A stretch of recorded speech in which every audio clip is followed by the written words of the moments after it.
Lagi-lagi pelecehan seksual dilakukan oleh petugas medis, kali ini dalam kasus pelecehan seksual di Garut, Jawa Barat. Kita akan membahasnya bersama dengan Ketua Umum PDID, Dr. Selamat Budiarto, dan juga kita akan menunggu Wakil Ketua Komisi 3 DPR RI dari fraksi Nasdem, Bang Ahmad Saroni.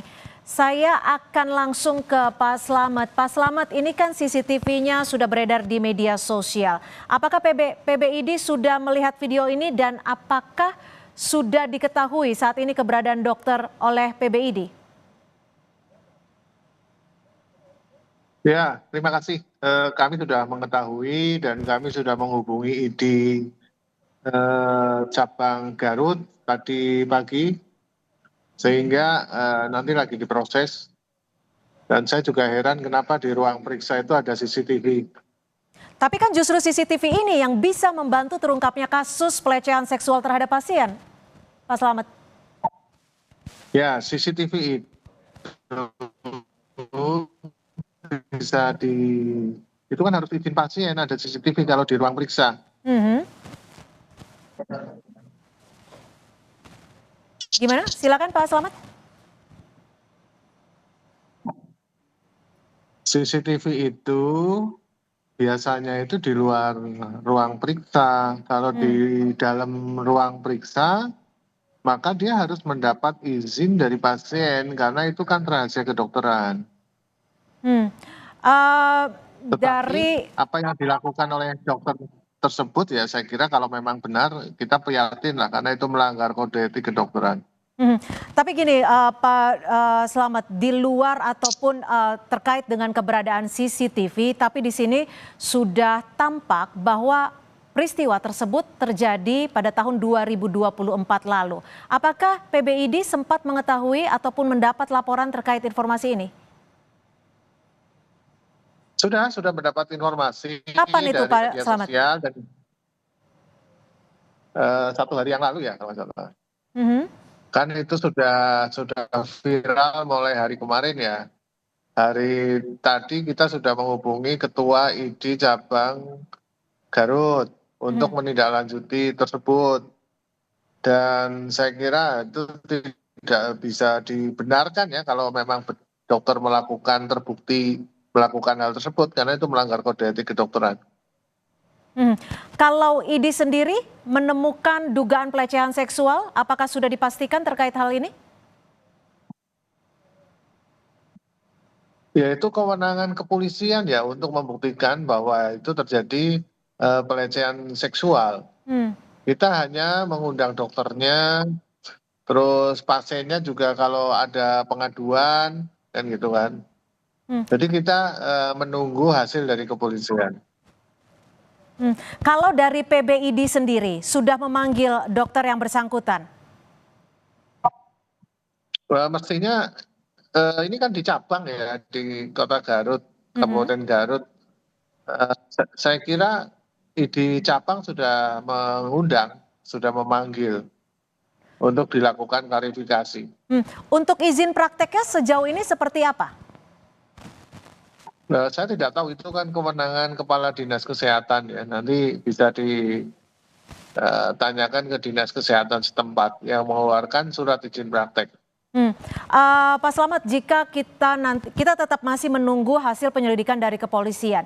Namun biasanya jika peristiwa ini terbukti terjadi pelecehan seksual terhadap pasien, apa sanksi terberat dari ID? Sanksi terberat ya secara hukum, apakah masuk kategori perbuatan kriminal atau bukan. Yang kedua, ID kalau melanggar kode etik kedokteran, maka kita proses terhadap pelanggaran etik tersebut. Sanksi terberat ya diberhentikan sebagai anggota ID. Itu sanksi terberatnya. Pak Slamet, ini kan peristiwa terjadi pada tahun 2024, kurang lebih sekitar 10 bulan lalu. Lalu mengapa sampai saat ini dokter tersebut masih memiliki izin praktek, bahkan diduga memang Dinkes ke setempat ini sudah mengetahui peristiwa ini? Ya silakan ditanyakan ke Dinas Kesehatan karena kami belum mengetahui. Kita mengetahui baru beberapa hari yang lalu setelah viral. Dan nanti saya akan cek lagi ke ID sana, ID Kabupaten Garut ya, untuk mengirimkan laporan kronologis ya. Tapi memang harusnya yang paham tentang izin praktek adalah Dinas Kesehatan Kabupaten Garut. Ya, kalau dari Ikatan Dokter Indonesia sendiri, apa yang bisa dilakukan untuk menjamin bahwa pasien mendapatkan pelayanan yang tepat dan juga akurat tanpa adanya pelecehan seksual?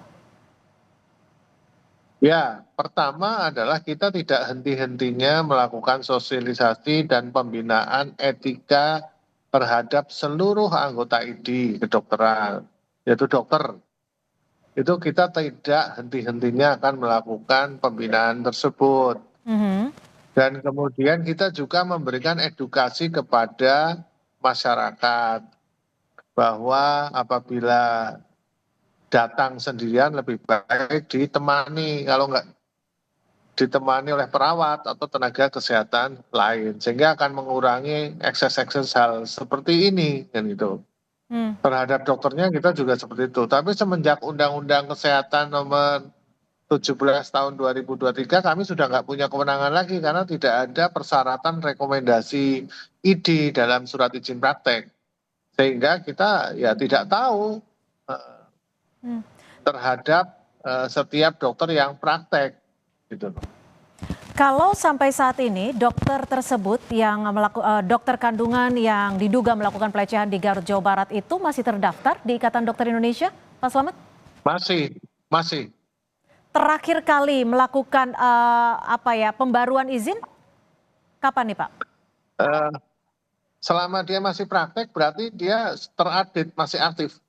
Oke, pertanyaannya adalah ketika melakukan perpanjangan izin sebagai anggota dari Ikatan Dokter Indonesia, apakah ada assessment yang diberikan oleh Ikatan Dokter Indonesia untuk memastikan dokter ini sudah menjalani praktiknya secara tepat dan benar sesuai dengan ketentuan?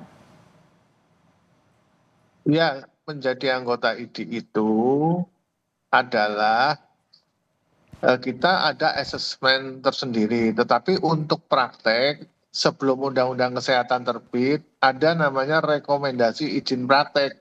Di situ kita melakukan wawancara tentang etika kedokteran di situ. Tetapi dalam perjalanan praktek kan kita tidak tahu bahwa setiap manusia itu kan berbeda-beda, seperti misalnya masuk PPDS di tes kejiwaan sudah lolos, tapi ternyata di perjalanannya dia melakukan seperti itu. Nah, yang utama adalah pengawasan tadi dan edukasi itu tadi kepada masyarakat. Jangan diperiksa dalam kondisi sendirian. Ya.